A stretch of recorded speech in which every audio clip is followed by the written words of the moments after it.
United States, the progressives look the other way when it comes to Muslim atrocities. However, they have been more concerned about wiping out the right of Christians who simply choose not to bake cakes for unnatural or homosexual nuptials. The hypocritical left didn't even complain when a Muslim baker in Dearbornistan, Michigan refused to bake a cake for a homosexual wedding. What's really important is getting the picture and the writing. So it's going to be me and Benny. Well, you have pictures there. No, machine you have in Kroger. In Kroger? Yeah. So then, what I already knew was confirmed.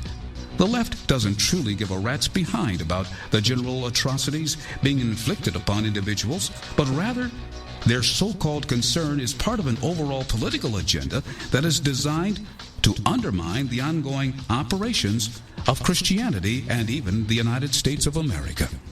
To put it more succinctly, the left's homosexual victimum campaign is not about freedom at all or liberty. In fact, it's all about delegitimizing and the annihilation of Christianity. That is why, to this day, they have exhibited more concern about forcing a cake baker to go against biblical teachings than about the daily physical onslaught of murder and mayhem against non-Muslims and even aborted babies. Our magnificent Declaration of Independence points out our unalienable rights to life, liberty, and the pursuit of happiness. But for progressives who claim to be in support of freedom, protection of life, liberty, and the pursuit of happiness, for a Christian is an act of aggression against homosexuals. Yet, they still remain almost mute about the horrible physical abuse homosexuals face throughout the Muslim-dominated Middle East. But for Tim Cook, CEO of Apple, Christians in America should be prevented from observing their way of life, living according to the words of the Bible they hold sacred without discriminating against homosexuals. Cook also noted, if this is all about how we treat each other as human beings, unquote, as Cook wrote, then how can we justify a same-sex couple going to a baker or photographer we know as Christian, for whom homosexuality goes against the laws of God, and demand a cake or photography for a homosexual wedding? Can Tim Cook really believe that his focus only against Christians is tolerant, wholesome, freedom-loving human behavior? Yet, on the other hand, according to a recent World Magazine report, Mr. Cook traveled to the Middle East to try and nail down deals on behalf of Apple, where homosexual activity is outlawed and punished either through hanging, stoning, being tossed from tops of buildings, or other forms of torture. The recently signed religious protection law in Indiana was a mere reflection of the federal law passed under President Bill Clinton in 1993. Like I said earlier, the protests and angst over the religious protection law is not at all about protecting victims from inequality or maltreatment of any kind. The deafening silence over the many thousands of monthly victims of Muslim-led abuse is proof of the hypocrisy of those who say that they are so concerned about inequality. A dead victim of Muslim hatred is evidence of inequality. An individual unable to persuade someone to bake a cake that is symbolically going against their religious belief is not inequality. Wake up, my fellow Americans. The rights you lose could be your own. I'm Ron Edwards. Blowing away the myths and revealing the truth. You can continue to blow away the myths with Ron Edwards on Facebook, Twitter, and theronedwards.com. Hey, this is Ben Armstrong, and I never miss a page of the Edwards Notebook, and you shouldn't miss me either. You can catch all our show archives at theconservativesyndicate.net. The Conservative Syndicate, real conservative talk from real conservatives.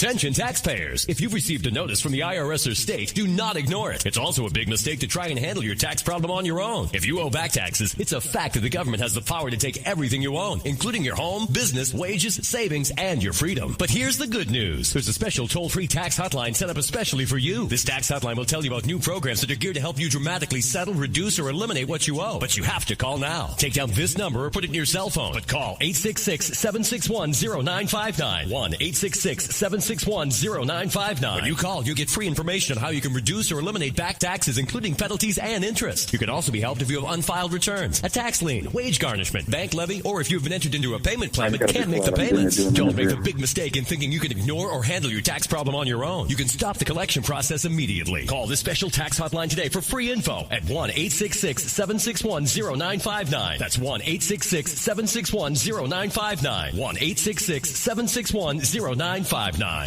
Hey folks, if you're like me, you don't place a whole lot of trust in today's media for the real truth and facts regarding the volatile world of finance and politics. When I want the real scoop on money, I go to the most trusted source I know, my good friend and colleague, Bob Cardoso. Bob is a noted financial expert with a PhD in international finance who airs his nationally known and syndicated show, Robert Cardoso Live, every Monday through Friday, 4 to 6 p.m. Pacific Standard Time. With Bob, you'll get the right information at the right time, firsthand, from someone who knows his business and can help you make the right decisions concerning yours. Bob airs live every Monday through Friday from 4 to 6 p.m. Pacific Standard Time on blogtalkradio.com/Robert Cardoso Live, or you can choose any one of his archive shows at blogtalkradio.com/Robert Cardoso Live. That's blogtalkradio.com/Robert Cardoso Live. For complete and honest commentary on politics, finances, and culture, check Bob out. You'll be glad you did.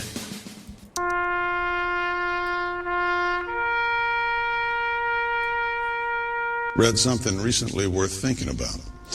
It's the soldier, not the campus organizer, who's given us freedom to demonstrate. It's the soldier, not the reporter, who's given us freedom of the press. It's the soldier, not the poet, who's given us freedom of speech. It's the soldier who serves under the flag, who defends the protesters' right to burn the flag. Isn't it time now to demonstrate that we support our troops? Were it not for the brave, there'd be no land of the free. Fred Thompson's message was brought to you by citizensunited.org.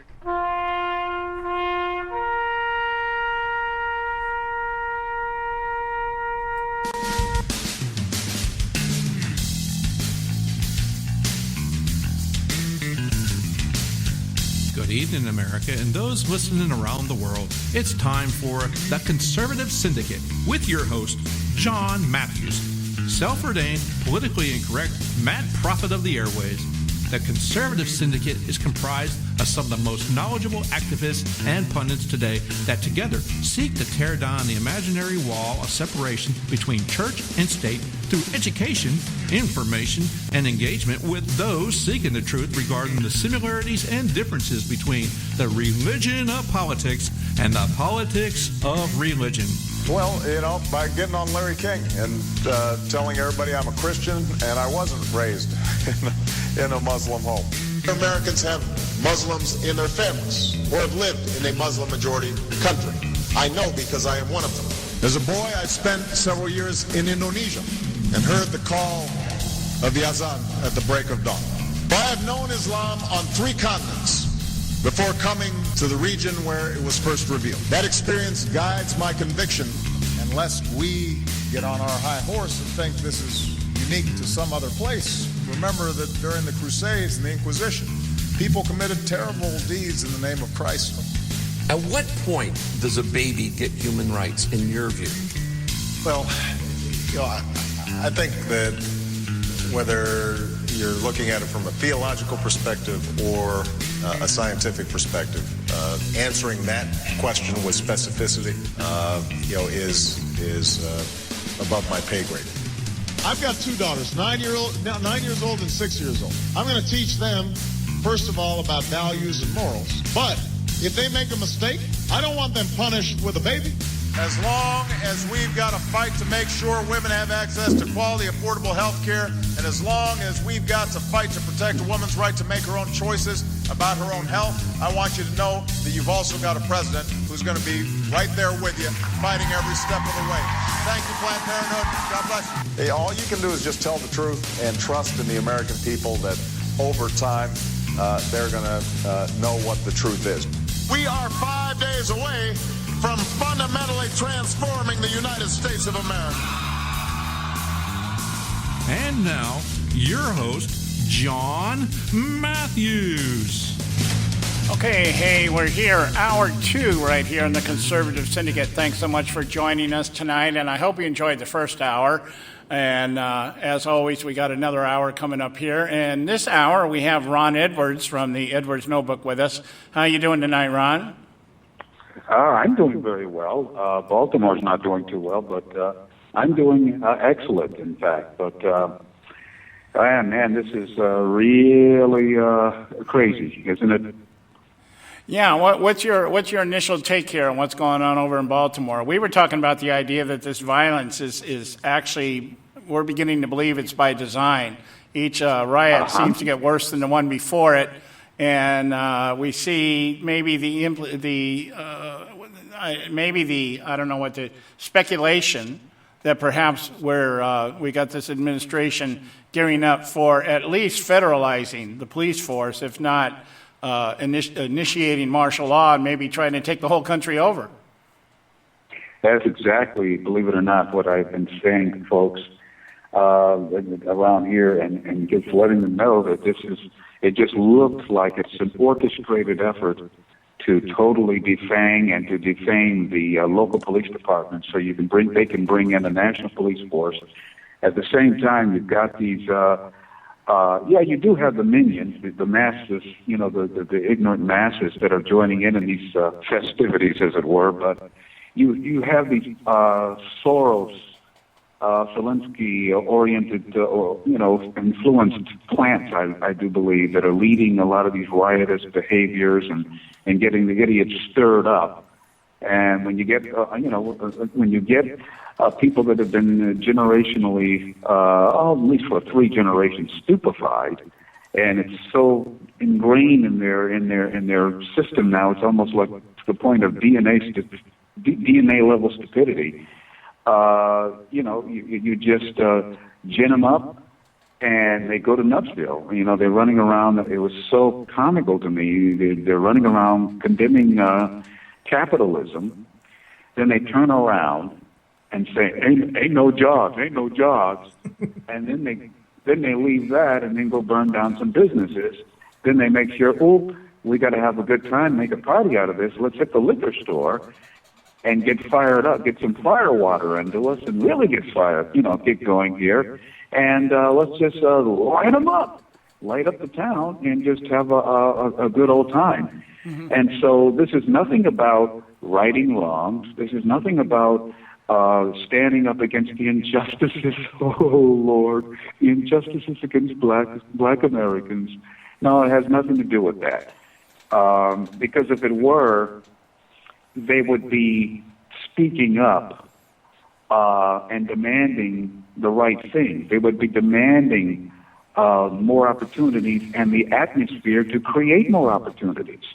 They would not be running around saying F capitalism and then turning around and burning businesses while they're saying, ain't no more jobs, we need more jobs. And I bet you many of them were a few weeks ago, because there were people around the country a few weeks ago running around talking about $15 an hour. We want $15 an hour just to flip hamburgers or whatever. And see, it's just a conglomeration of idiots being led by Soros, Obama, Pelosi-oriented, agitators, well-paid, I believe that. Now, the agitators are probably making $15 an hour as they're rounding up the idiots and getting them going and fired up. And that's a shame, because it's been a long time, but I have seen Baltimore. It's a historical city. It has a beautiful downtown, and it had its problems, but it's a beautiful city, or was. And the Harbor District and all of it, and it's a shame that they're just beating up that wonderful city like that. And so what they've done, here's the thing. How can you run around, call America a racist nation, list all the atrocities of the police department, right? Run around talking about what they're around here killing us. They're beating us up because we walk outside and they jerk us up. Well, excuse me, who's doing more jacking up of people and who's doing more shooting of people than black people against black people? Who? Tell me, dude. And right now, if you look at your television screen on